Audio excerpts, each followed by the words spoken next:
मशाले जो हम तुम जलाए हुए हैं, अंधेरे बहुत तिलमिलाए हुए हैं, उन्हें खल रही है ये हिम्मत हमारी कि क्यों लोग परचम उठाए हुए हैं। सच की मशाल से लोकतंत्र का गला घोटने वाले तानाशाह सच में आज बहुत तिलमिलाए हुए हैं। लोकतंत्र के पहरेदारों के दिलों में दहकी हुई आग से सत्ता के बेलगाम पलाशों के मुंह तमतमाए हुए हैं। कांग्रेस के अधिवेशन से ठीक पहले रायपुर में कांग्रेस नेताओं के घर पर पड़े ईडी के छापे इसी ओर इशारा करते हैं। कांग्रेस अधिवेशन हिंदुस्तान के लोकतंत्र का ऐसा मंच है जिसने न केवल देश के लिए सबसे जरूरी आवाजों को एक सशक्त स्वर दिया है, बल्कि दुनिया को हिंदुस्तान की बड़ी ताकतों में से एक बनाने के लिए खाका भी रचा है। ये कांग्रेस अधिवेशन ही थे जिसने भारतीयों को एकजुट कर गुलामी की जंजीरों को काटने का मानसिक शस्त्र उपलब्ध कराया। ये कांग्रेस अधिवेशन ही थे जिसने ये तय किया कि हिंदुस्तान का रहनुमा हिंदुस्तान की जनता का मालिक न बनकर जनता का सेवक होगा। जनता उसका हाथ मरोड़ कर देश का हिसाब ले सकेगी। आज हम लोकतांत्रिक देश में रहते हैं। हमें दुनिया के कई लोकतांत्रिक देशों की तुलना में अधिक मौलिक अधिकार मिले हैं। हमारे नेता और अधिकारी हमारे प्रति जवाबदेह हैं। तो इन सब के पीछे कांग्रेस अधिवेशनों की भूमिका सबसे बड़ी है। साल 1885 के दिसंबर महीने में जब कांग्रेस का पहला अधिवेशन हो रहा था, तो वहां मौजूद तमाम महामानवों जैसे दादा भाई नौरोजी, फिरोज शाह मेहता, बदरुद्दीन तैयबजी, डब्ल्यू.सी. बनर्जी, सुरेंद्रनाथ बनर्जी, रोमेश चंद्र दत्त को भी अंदेशा नहीं रहा होगा कि यही कांग्रेस एक दिन हिंदुस्तानी लोकतंत्र की आत्मा बन जाएगी। ये गुलाम भारत में कांग्रेस का पहला अधिवेशन था जब ये तय किया गया कि विभिन्न क्षेत्रों के भारतीयों को एक साथ लाने की आवश्यकता है। ये भारतीय राष्ट्रीय कांग्रेस का राष्ट्र निर्माण की प्रक्रिया को बढ़ावा देने की दिशा में पहला प्रयास था।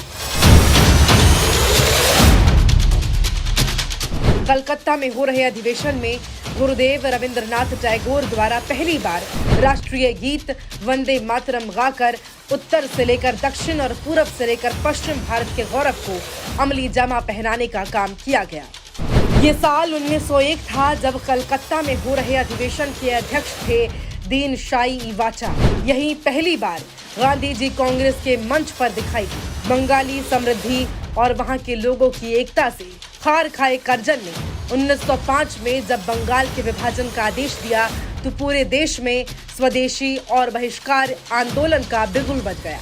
अंग्रेज घबरा गए और उन्हें विभाजन का फैसला वापस लेना पड़ा। इन आंदोलनों की रूपरेखा कांग्रेस अधिवेशन में गोखले जी की अध्यक्षता में ही तैयार किया गया था। 1906 के कांग्रेस अधिवेशन में स्वराज, बहिष्कार आंदोलन, स्वदेशी और राष्ट्रीय शिक्षा के प्रस्तावों को अपनाया गया, तो बाद में स्वतंत्रता आंदोलन के इतिहास में बहुत ही क्रांतिकारी साबित हुई। देशभक्ति के प्रमाण के तौर पर जन गण मन को मुद्दा बनाने वाली आरएसएस और भाजपा को मालूम होना चाहिए कि ये 1911 का कलकत्ता अधिवेशन ही था जब पहली बार जन गण मन गाया गया था। नवाबों के शहर लखनऊ में जब 1916 का अधिवेशन हुआ तो ये सहमति बनी कि देश की आज़ादी के लिए नरमपंथियों और आतंकवादियों को साथ आना बेहद आवश्यक है। यहीं लखनऊ पैक्ट पर हस्ताक्षर किया गया।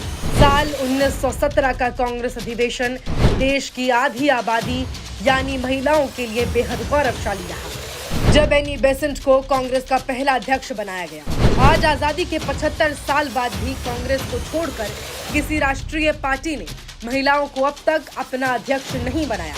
ये साल 1919 का अमृतसर अधिवेशन था जब मोतीलाल नेहरू की अध्यक्षता में कांग्रेस ने खिलाफत आंदोलन को समर्थन देकर स्वतंत्रता आंदोलन के लिए जरूरी हिंदू मुस्लिम एकता की शुरुआत की। साथ ही द्वितीय विश्व युद्ध के धुओं में भारत की स्वाधीनता का अवसर भी तलाश लिया। लाला लाजपत राय की अध्यक्षता में हुए 1920 के विशेष अधिवेशन में महात्मा गांधी ने असहयोग संकल्प को आगे बढ़ाया। इसी साल के अधिवेशन में भाषाई आधार पर कांग्रेस की कार्य समितियों का फिर से गठन भी किया गया। वर्ष 1924 में बेलगाम कांग्रेस अधिवेशन की अध्यक्षता पहली बार महात्मा गांधी ने, जिसके बाद के अधिवेशनों पर भी महात्मा गांधी के मानववादी और अंत्योदय के दर्शन का प्रभाव रहा। साल 1925 के कानपुर अधिवेशन में सरोजनी नायडू के रूप में पहली भारतीय महिला और दूसरी महिला अध्यक्ष हुई। साल 1927 का मद्रास अधिवेशन था डॉक्टर M.A. अंसारी की अध्यक्षता में चीन, ईरान, मेसोपोटामिया में भारतीयों को इस्तेमाल किए जाने के खिलाफ प्रस्ताव पारित किया गया। इसी अधिवेशन में साइमन कमीशन के बहिष्कार के खिलाफ एक प्रस्ताव पारित कर पूर्ण स्वराज के संकल्प को अपनाया गया। वर्ष 1928 के कलकत्ता अधिवेशन में अध्यक्ष मोतीलाल नेहरू ने अखिल भारतीय युवा कांग्रेस का गठन किया, जिसने बाद में देश की राजनीति में महत्वपूर्ण भूमिका निभाई। स्वतंत्रता आंदोलन को धार देने के लिए वर्ष 1929 के लाहौर अधिवेशन में पंडित जवाहरलाल नेहरू की अध्यक्षता में पूर्ण स्वराज का प्रस्ताव पारित किया गया, जिसके बाद पूर्ण स्वतंत्रता के लिए सविनय अवज्ञा आंदोलन की शुरुआत हुई। यहीं 26 जनवरी को स्वतंत्रता दिवस के रूप में मनाए जाने की घोषणा भी की। साल 1931 के कराची अधिवेशन में महात्मा गांधी को लंदन में होने वाले दूसरे गोलमेज सम्मेलन के लिए कांग्रेस का प्रतिनिधि नामांकित किया गया। इस अधिवेशन की अध्यक्षता लौह पुरुष सरदार वल्लभ भाई पटेल ने किया था। यही मौलिक अधिकारों और राष्ट्रीय आर्थिक कार्यक्रम पर संकल्प भी लिया गया। वर्ष 1934 के बॉम्बे अधिवेशन में डॉक्टर राजेंद्र प्रसाद की अध्यक्षता में समय की मांग के मुताबिक कांग्रेस के संविधान में संशोधन किया गया। जवाहरलाल नेहरू भारतीय समाज में सामाजिक न्याय और सौहार्द के सबसे बड़े पक्षधर थे। साल 1936 के लखनऊ अधिवेशन में अध्यक्ष पंडित जवाहरलाल नेहरू ने समाजवादी विचारों को प्रोत्साहन दिया। साल 1937 का अधिवेशन ग्रामीण चिंतन और स्थानीय विकास के लिहाज से बेहद महत्वपूर्ण था। यह अधिवेशन नेहरू जी की अध्यक्षता में एक गांव पैजपुर में किया गया। 1938 के हरिपुरा अधिवेशन में जवाहरलाल नेहरू के नेतृत्व में राष्ट्रीय योजना समिति की स्थापना की गई। इस अधिवेशन की अध्यक्षता नेताजी सुभाष चंद्र ने की। 1939 और 1940 के अधिवेशनों के लिए गए निर्णय भी देश के लिए दूरगामी साबित हुए। साल 1941 से 1945 के बीच कोई अधिवेशन नहीं हो पाया, क्योंकि ये समय कांग्रेस द्वारा फूंके गए स्वतंत्रता के बिगुल का था। आंदोलन अपने चरम पर था। भारत छोड़ो आंदोलन के साथ ही क्रिप्स मिशन, वेवेल योजना और कैबिनेट मिशन जैसी संवैधानिक वार्ताओं का चरण था। साल 1946 में मेरठ अधिवेशन में जेबी कृपलानी की अध्यक्षता में महत्वपूर्ण प्रस्तावों पर चर्चा हुई। यह आजादी से पहले का आखिरी सत्र था। इसके बाद देश स्वतंत्र हो गया। स्वतंत्रता आंदोलन से लेकर आज तक के इतिहास में कांग्रेस के अधिवेशन देश के लिए बहुत महत्वपूर्ण रहे हैं।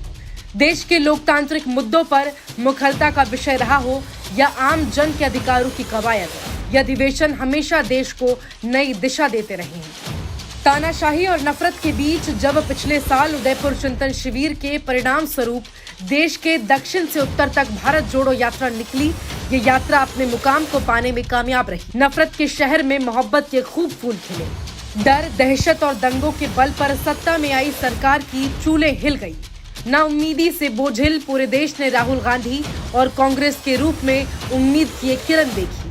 अब उसी उम्मीद को अमली जामा पहनाने का जिम्मा रायपुर के अधिवेशन को है, जहां से निकले मानसिक विचार सत्ता के निर्मम शस्त्र से लोहा लेंगे। तानाशाह हुकूमत के संगीनों पर जनता लोकतंत्र का परचम फहराएगी। जो देश के बुनियाद हिला रहे हैं, उन्हें उनकी असली जगह पहुंचाएगी।